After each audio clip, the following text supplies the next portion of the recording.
ابراہیم بن ادہم رحمۃ اللہ علیہ کس طرح بادشاہت سے نکلے، تو کل کے واقعے میں میں نے بیان کیا تھا کہ انہوں نے کس طرح بادشاہت کو چھوڑ کر ایک اللہ والے کی خدمت میں حاضر ہوئے۔ آج میں آپ کے سامنے یہ بتا رہا ہوں کہ ابراہیم بن ادہم جب گھر سے نکلے تھے اور 10 سال کے بعد اپنے بیٹے سے ملے تھے، اور وہ بھی بیت اللہ شریف میں۔ تو واقعہ شروع کرتے ہیں کہ سلطنت بلخ چھوڑنے کے 10 سال بعد حضرت امام ابراہیم بن ادہم رحمۃ اللہ علیہ حج کرنے گئے۔ ان کا بیٹا اس وقت 14 سال کا تھا، اب 10 سال کے بعد 24 سال کا ہو گیا تھا۔ اب دونوں طواف کر رہے ہیں، مگر دونوں کو ایک دوسرے کی خبر نہیں۔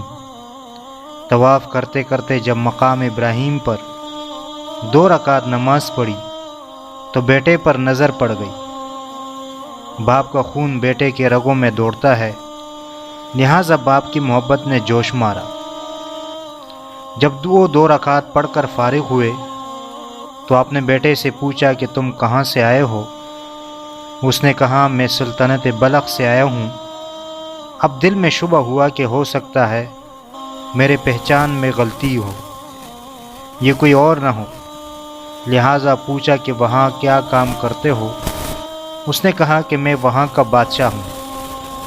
تو پوچھا کہ تمہارے بابا کا کیا نام ہے؟ اس نے کہا میرے بابا کا نام سلطان ابراہیم بن ادہم ہے۔ پوچھا کہ وہ تمہارے بابا کہاں ہیں؟ اس نے کہا کہ اللہ تعالیٰ کے عشق و محبت نے ان کو بادشاہت سے بے بادشاہت کر دیا، اور وہ تخت و تاج کو لات مار کر اللہ کی محبت میں ہم کو چھوڑ کر چلے گئے۔ بس اتنا سننا تھا کہ یقین ہو گیا کہ یہ میرا ہی بیٹا ہے، لہٰذا فرمایا میں ہی ابراہیم بن ادہم ہوں۔ بس اٹھے اور گلے سے لگا لیا۔ آپ اللہ والوں کی زبان سے کبھی کسی بادشاہ کا تذکرہ سنتے نہیں ہیں، لیکن اس بادشاہ کا تذکرہ، سلطنت بلخ چھوڑنے والے کا تذکرہ اولیاء اللہ کی زبان سے جاری ہوتا ہے۔ مفتی بغداد علامہ آلوسی سید محمود بغدادی رحمۃ اللہ علیہ جیسی بڑی شخصیت نے ان کا تذکرہ اپنی تفسیر میں کیا ہے۔